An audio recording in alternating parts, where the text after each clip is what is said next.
પાટણ નગરપાલિકાના chief officer સામે પડ્યા ભાજપના જ સભ્યો ચીફ ઓફિસરની બદલી કરવાની માંગ સાથે મોરચો માંડ્યો। મહિલા ચીફ ઓફિસર મનમાની કરતા હોવાનો પદાધિકારીઓનો આરોપ, પાલિકાના કારોબારી ચેરમેન, ઉપપ્રમુખ સહિતના 10 સભ્યોનો ગંભીર આરોપ। ચીફ ઓફિસરની અંગ્રેજોની જેમ ભાગલા પાડો રાજ કરોની નીતિ હોવાનું નિવેદન આપ્યું છે કારોબારી ચેરમેને। પાટણ પાલિકાના ચીફ ઓફિસરે ગેરકાયદે બીયુ પરમિશન આપ્યાનો આરોપ લગાવવામાં આવ્યો। નવા બસ સ્ટેશનમાં ગ્રાઉન્ડ ફ્લોરનું કામ થયું હોવા છતાં 4 માળની મંજૂરી આપ્યાનો આરોપ।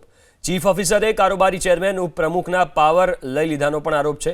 બસ સ્ટેશનમાં કોન્ટ્રાક્ટરને ફાયદો કરાવવા ગેરકાયદે બીયુ આપ્યાનો આરોપ લગાવવામાં આવ્યો છે।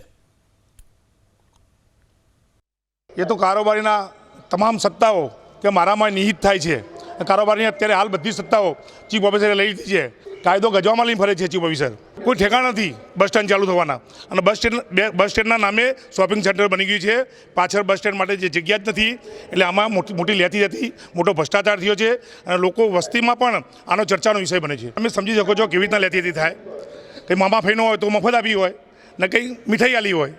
આ ચીફ ઓફિસર અમારે ના જોઈએ। અહીંયા ભ્રષ્ટાચારી ચીફ ઓફિસર અહીંયા ના જોઈએ। નિયમ વિરુદ્ધ જઈ સરકારના પ્રવર્તમાન નિયમોના વિરુદ્ધમાં જઈ અને ખોટી રીતે સરકારી કર્મચારી તરીકે હોદ્દાનો દુરુપયોગ કરી અને આ જે બિલ્ડિંગ બનાવી રહ્યા છે એને પોતાને આર્થિક ફાયદો પહોંચાડવા માટે અહીંયા નીચેના ભાગમાં મોલ શરૂ કરીને એ જે કોન્ટ્રાક્ટરને આવક શરૂ થાય એવા માટે થઈને બદઇરાદાપૂર્વક આ ખોટી બાંધકામ યુઝ એટલે બિલ્ડિંગ યુઝ પરમિશન આપી દીધેલી છે।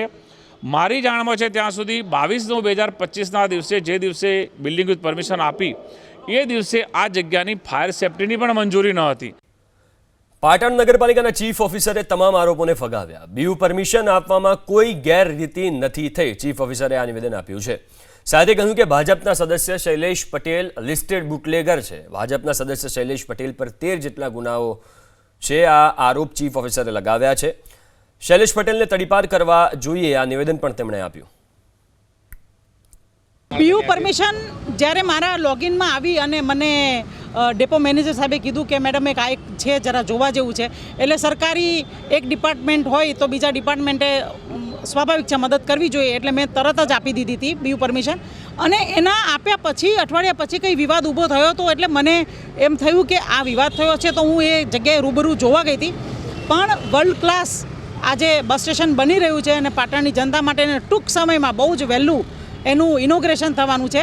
તો આજે મારે જે પ્રક્રિયા કરવાની હોય એ પ્રક્રિયા એ મેં પૂર્ણ કરેલ છે અને બાકીનું જે કામ એજન્સીનું જે બાકી છે તો એ એક કોર્નર ઉપરથી એ લોકો કામ કરી શકે એવી રીતે એમને વ્યવસ્થા કરેલી છે અને બાકી તો આપી છે એમાં મેં કંઈ ખોટું નથી કર્યું।